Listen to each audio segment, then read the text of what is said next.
Hello friends, स्वागत है आप सभी का आज के इस लेक्चर में। तो आज हम लोग देखेंगे कि किस तरह से गियर ट्रेन का न्यूमेरिकल सॉल्व किया जाए। आई होप आप सभी लोग अच्छे से हैं, सेफ हैं और अपनी तैयारी अच्छे से आगे बढ़ा रहे हैं। तो चलिए आज हम लोग देखते हैं कि किस तरह से गियर ट्रेन के न्यूमेरिकल को सॉल्व किया जाए। तो यहाँ पर हमने एक न्यूमेरिकल लिखा हुआ है। न्यूमेरिकल कुछ ये कह रहा है कि figure shows diagrammatically a compound epicyclic gear train। ये जो हमने डायग्राम बनाया हुआ है कंपाउंड epicyclic gear train का है। Wheel A, D and E are free to rotate independently on spindle O। Gear A, gear D और गियर E, ये तीनों गियर फ्रीली रोटेट करने के लिए इस आर्म पर, ये जो आर्म है जहां पर सेंटर है ए का, ये पॉइंट O है और जहां पर ये गियर C कनेक्टेड है ये पॉइंट P है। O के अबाउट ये गियर A और गियर D और गियर E, ये सबसे बड़ा वाला गियर जो एनुलस है, वो इंडिपेंडेंटली रोटेट करने के लिए फ्री है। नेक्स्ट आगे बढ़ते हैं। While B and C are compound and rotate together on spindle P। तो देखिए B और C ये जो दोनों गियर हैं ये दोनों कंपाउंड गियर हैं और आप लोगों को हमने बताया था कि जो कंपाउंड गियर होते हैं वो सिंपल एक ही शाफ्ट पर होते हैं और एक ही शाफ्ट पर होने की वजह से उनकी जो स्पीड होती है वो सेम होती है और डायरेक्शन रोटेशन का जो डायरेक्शन होता है वो भी सेम होता है। तो जो गियर B और गियर C है वो दोनों कंपाउंड गियर हैं जो कि एक ही शाफ्ट पर होंगे। तो गियर B कुछ इस तरह से है, गियर B यहां पर है और गियर C यहां पर है। तो जब ये दोनों सेम शाफ्ट पे होंगे तो इनकी जो रोटेशन की डायरेक्शन होगी और इनकी जो स्पीड होगी, रोटेशनल स्पीड, वो भी सेम होती है। नेक्स्ट आगे बढ़ते हैं, क्या कह रहे हैं कवि आगे यह है, all the teeth on the different wheel have the same module.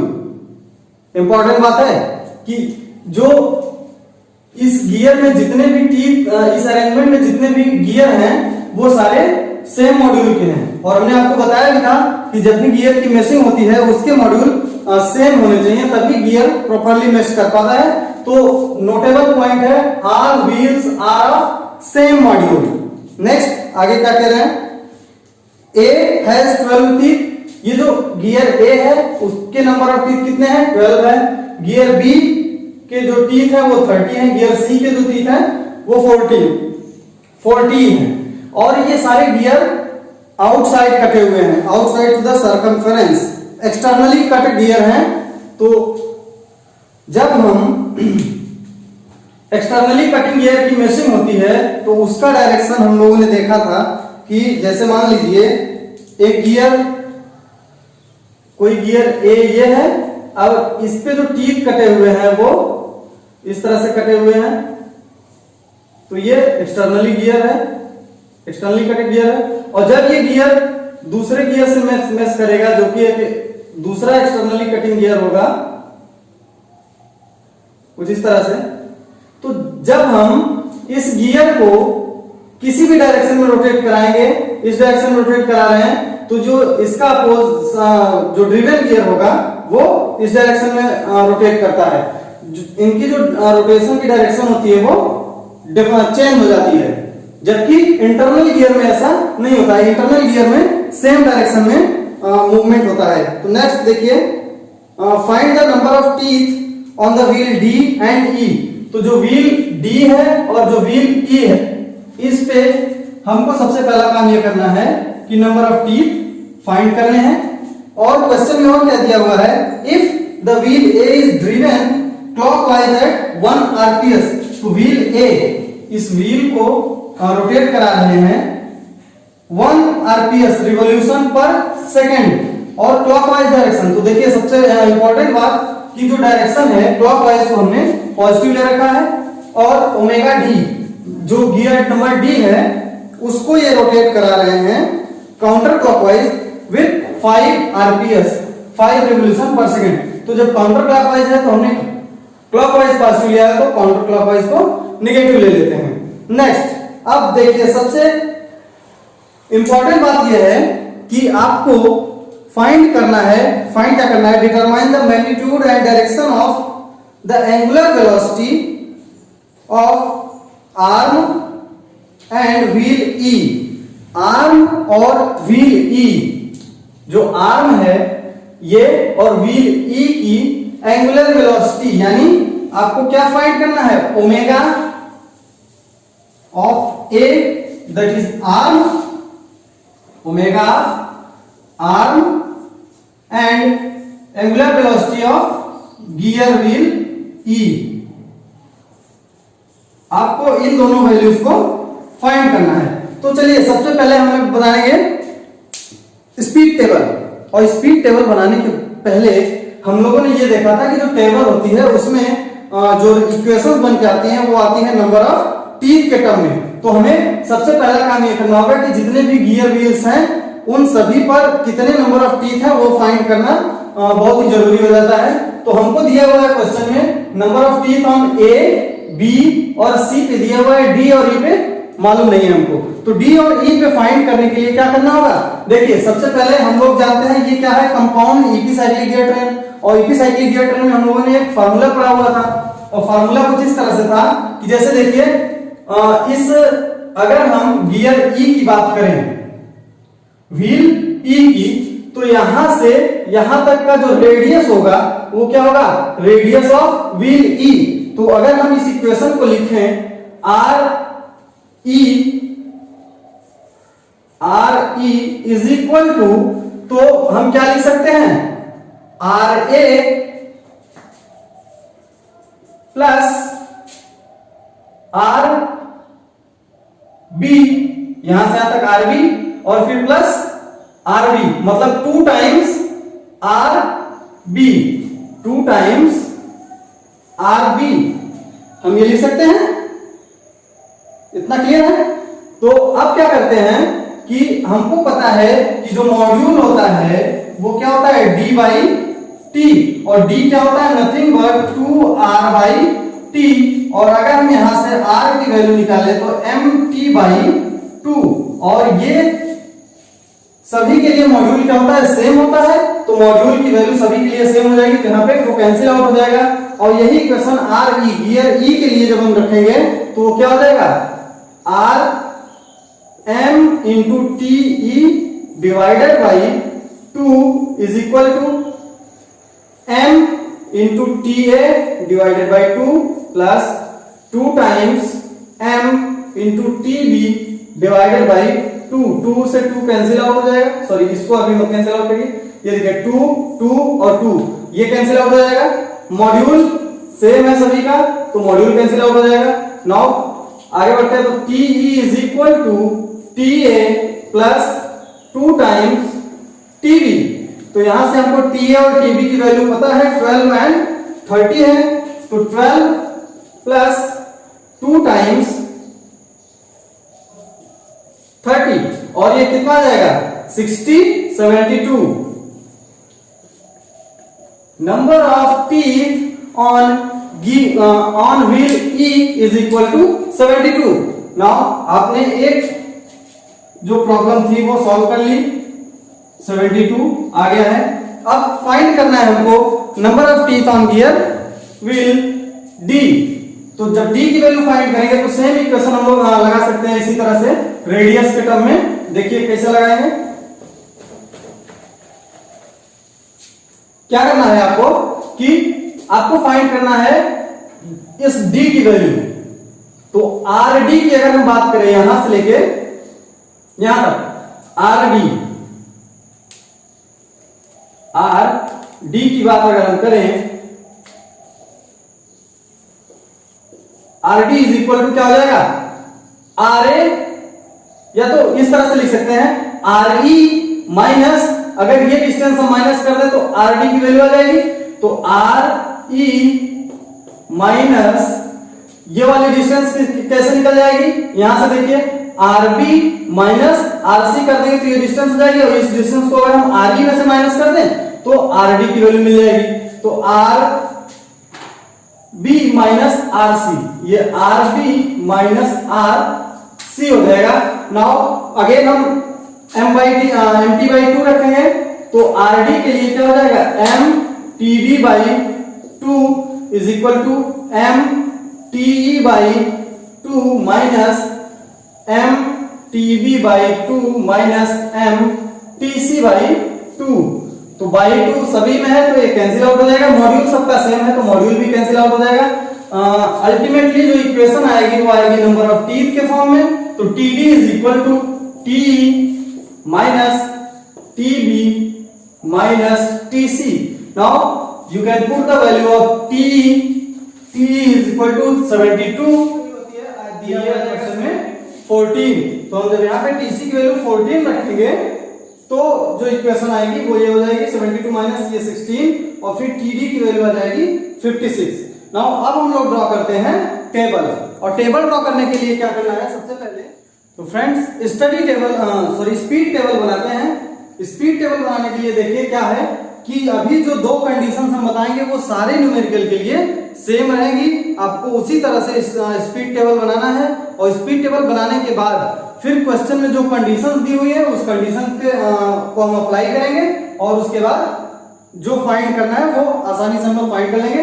तो देखिए सबसे पहले आपको क्या करना होगा कि डायरेक्शंस की जो वो है वो आपको लेना है कि क्लॉकवाइज को अगर आपने प्लस लिया है तो एंटी क्लॉकवाइज को माइनस लेना है। आप ये भी कर सकते हैं कि क्लॉकवाइज को माइनस ले लीजिए और एंटी क्लॉकवाइज को उसी के अनुसार प्लस ले लीजिए। तो हमने यहाँ पर जो लिया हुआ है क्लॉकवाइज को प्लस, एंटी क्लॉकवाइज को माइनस। और इस टेबल में देखिए सबसे पहले हम क्या करते हैं, ये कंडीशन ऑफ मोशन है दो, ये दोनों कंडीशन ऑफ मोशन हर एक क्वेश्चन के लिए सेम रहेंगी। आर्म है तो हमने क्या किया, देखिए टेबल आप किस तरह से बनाएंगे, जो आर्म है उसको रखेंगे सबसे पहले, क्योंकि पहली कंडीशन ये है arm is fixed and gear, जो आर्म से जो दो गियर कनेक्टेड है उन दोनों में से किसी एक को हम क्या करेंगे प्लस एक्स रिवोल्यूशन देंगे। प्लस एक्स रिवोल्यूशन का मतलब कि हम उसको क्लॉकवाइज डायरेक्शन में घुमा रहे हैं, प्लस एक्स का मतलब है कि क्लॉकवाइज डायरेक्शन में, ये हम अपने तरफ से देंगे। तो देखिए किस तरह से ये गियर किस अरेंजमेंट जो है वो रोटेट करेगी। तो देखिए जब हमने क्या किया कि गियर ए आर्म को फिक्स किया, पहली कंडीशन जब हमने अप्लाई किया तो आर्म को फिक्स किया, और आर्म की जो फिक्स कर दिए तो आर्म की स्पीड क्या हो गई 0। नाउ गियर ए को हमने क्या किया प्लस एक्स रिवोल्यूशन दिया, मतलब कि गियर ए को हम क्लॉकवाइज डायरेक्शन में प्लस एक्स रिवोल्यूशन से रोटेट करा रहे हैं, तो यहाँ पे आ जाएगा प्लस एक्स।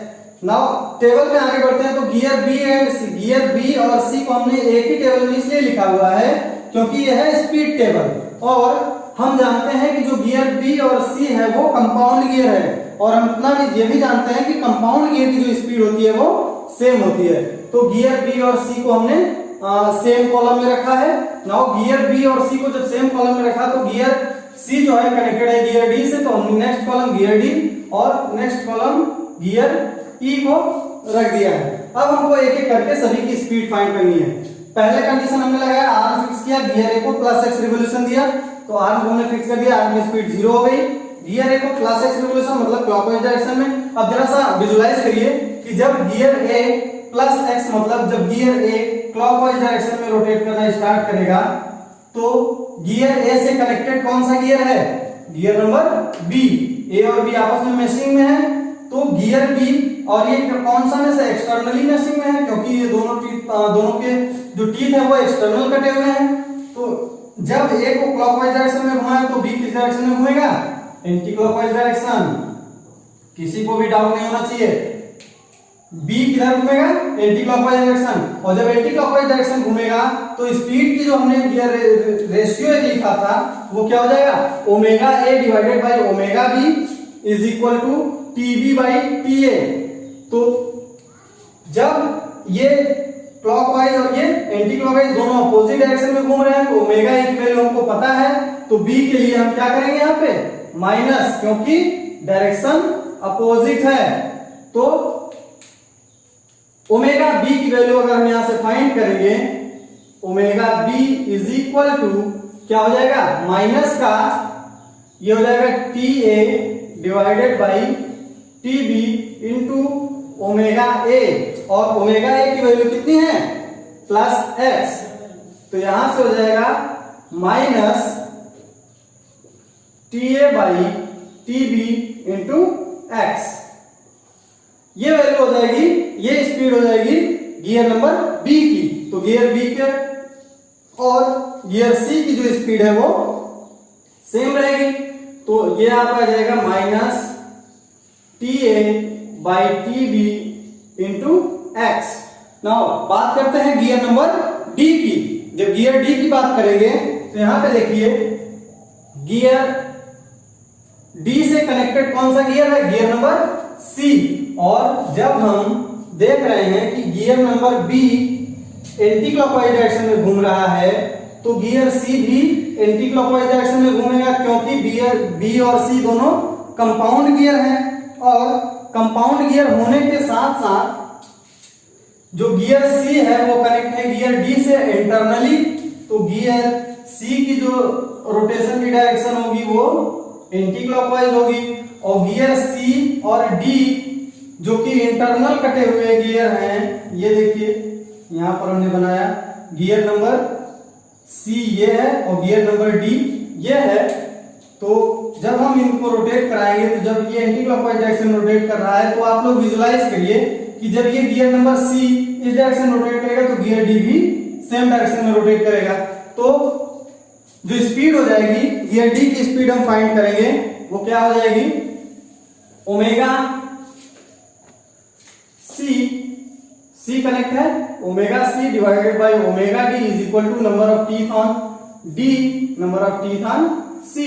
और यहां से ओमेगा डी की वैल्यू अगर हम फाइंड, देखिए ये दोनों सेम डायरेक्शन में घूम रहे हैं, तो ओमेगा डी की जो डायरेक्शन होगी, सॉरी ओमेगा सी की जो डायरेक्शन होगी वही डायरेक्शन ओमेगा डी की भी होगी, तो omega D is equal to omega C की वैल्यू अगर हम यहां रखेंगे T B by T C into omega C, और ओमेगा सी की वैल्यू क्या है, ये माइनस का T D by T omega, ये हो जाएगा T C by T D, T C by T D, तो यहां पे आएगा T C by T D into omega C की वैल्यू कितनी है minus T A by T B, तो माइनस यहां आ जाएगा T A by T B into X. तो ओमेगा डी की वैल्यू जो होगी गियर नंबर डी की जो स्पीड होगी वो हो जाएगी माइनस का T C divided by T D into T A divided by T B into X. Now अब हम आगे बढ़ते हैं गियर नंबर ई के लिए। तो जब गियर नंबर ई की बात करेंगे तो देखिए गियर नंबर ई किससे कनेक्टेड है, गियर नंबर बी से, और जब गियर ई बी से कनेक्टेड है तो उसकी स्पीड हम कैसे निकालेंगे, देखिए यहां पे ये भी सेम इंटरनल गियर है, बी और ई इंटरनल गियर है, तो डायरेक्शन दोनों की सेम रहेगी। बी किस तरफ घूम रहा है एंटी क्लॉकवाइज, तो ई भी एंटी क्लॉकवाइज डायरेक्शन में घूमेगा, तो क्या हो जाएगा omega B divided by omega E is equal to omega B divided by omega E is equal to T E divided by T B. Now omega E की value आपको चाहिए, तो ये हो जाएगा T B divided by T E into omega B, और omega B की जो वैल्यू है T A by T B into X है माइनस के साथ, तो ये हो जाएगा minus T B by T E into T A by T B into X. तो टी बी से टी बी कैंसिल आउट हो जाएगा, minus T A by T E into X. Omega E की वैल्यू आपको मिल जाएगी T A by T into X with minus sign, तो minus T A by T into X. अब आपको मिल गई इन सारे गियर्स की speed in terms of their teeth and unknown value x. अब हमको क्या करना है, दूसरा कंडीशन लगानी है कि इन सारे रिवोल्यूशन में प्लस वाई रिवोल्यूशन हम ऐड कर रहे हैं। प्लस वाई रिवोल्यूशन मतलब कि क्लॉकवाइज डायरेक्शन में वाई रिवोल्यूशन हम ऐड कर रहे हैं, तो जब ऐड करेंगे तो आर्म 0 ऐड होगा तो यहां हो जाएगा plus y, next gear A के लिए क्या हो जाएगा, x plus y. Gear B और सी जो कंपाउंड गियर है, y minus T A by T B into X. ये यहां पे हो जाएगा y minus T C T A divided by T D into T B into X, और यहां पर हो जाएगा y minus T A by T E into X. अब आपको ये सारी स्पीड की वैल्यू मिल गई है in terms of equation gear number A B C D E. जितने भी गियर हैं उन सभी की जो स्पीड है वो मिल गई है इन टर्म्स ऑफ इक्वेशन।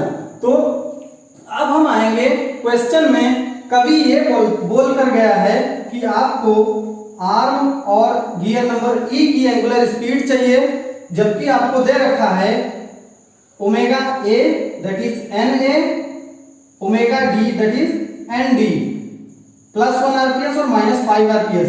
तो ओमेगा ए मतलब क्या है, गियर नंबर ए की जो एंगुलर स्पीड है वो आरपीएस के टर्म में दी रखी है +1। तो ये इक्वेशन एक मिल जाएगी आपको यहां से, x + y = +1। और गियर नंबर डी की अगर बात करें तो ये इतना = हो जाएगा गियर नंबर -5। तो देखिए आगे बढ़ते हैं। आई होप आप सभी लोग टेबल समझ गए किस तरह से ड्रॉ करनी है। सारे क्वेश्चन में टेबल इसी तरीके से ड्रॉ करनी होगी। आगे बढ़ते हैं।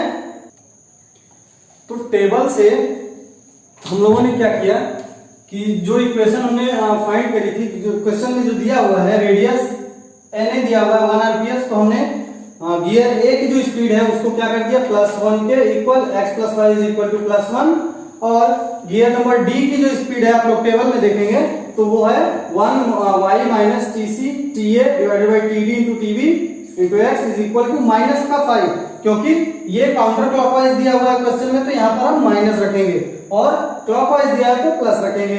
अब इन दोनों इक्वेशन की हेल्प से हमको फाइंड कर लेंगे x और y की वैल्यू, और x और y की वैल्यू जब फाइंड करेंगे तो आप यहाँ पे क्या करिए, ये जो T A T B T C और टी डी है इन सभी के वैल्यू रखिए, तो आपको इक्वेशन मिल जाएगी।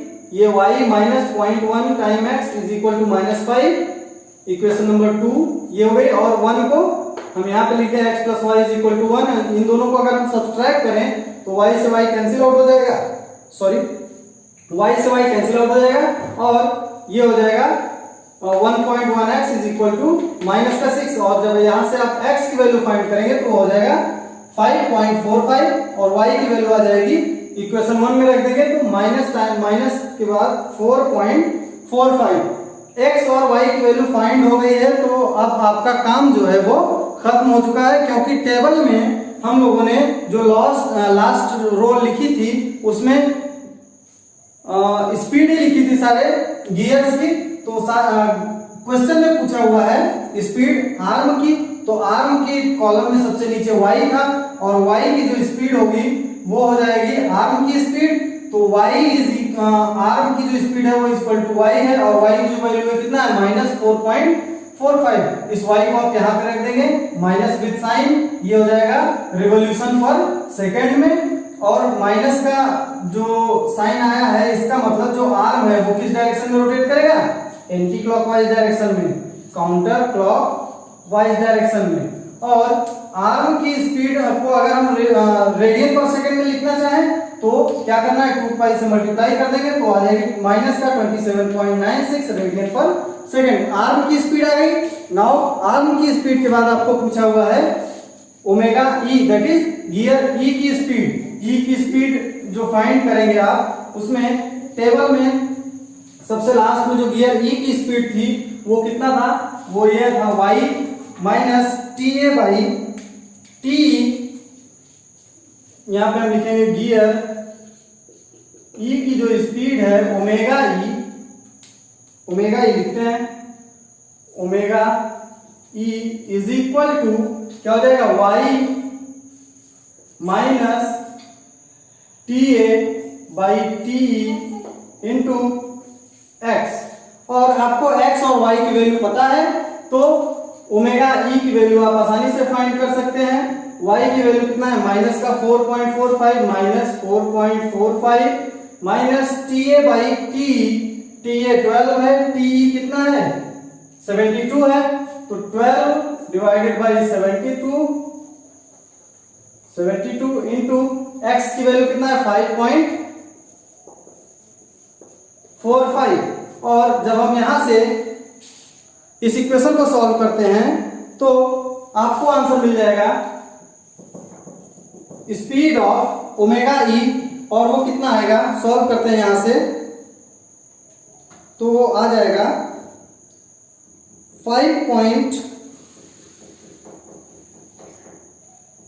माइनस का 5.36 आरपीएस, माइनस का 5.36 आरपीएस, आरपी एस रिवॉल्यूशन पर सेकेंड आ जाएगा। और ये होगा माइनस का मतलब कि गियर ई भी आपका किस डायरेक्शन में रोटेट करेगा, counter clockwise, anti clockwise direction में। और अगर आप इसको रेडियन पर सेकेंड में करना चाहते हैं तो omega E is equal to क्या हो जाएगा, माइनस 5.36 इंटू 2 पाई, ये हो जाएगा रेडियन पर सेकेंड। तो इसकी जो वैल्यू आ गई आपकी ओमेगा ई, वो आ जाएगी रेडियन पर सेकेंड में, और माइनस साइन डिनोट कर रहा है कि गियर नंबर ई जो है वो एंटी क्लॉकवाइज डायरेक्शन में रोटेट करेगा। So guys, this is all about how to solve problem on gear train.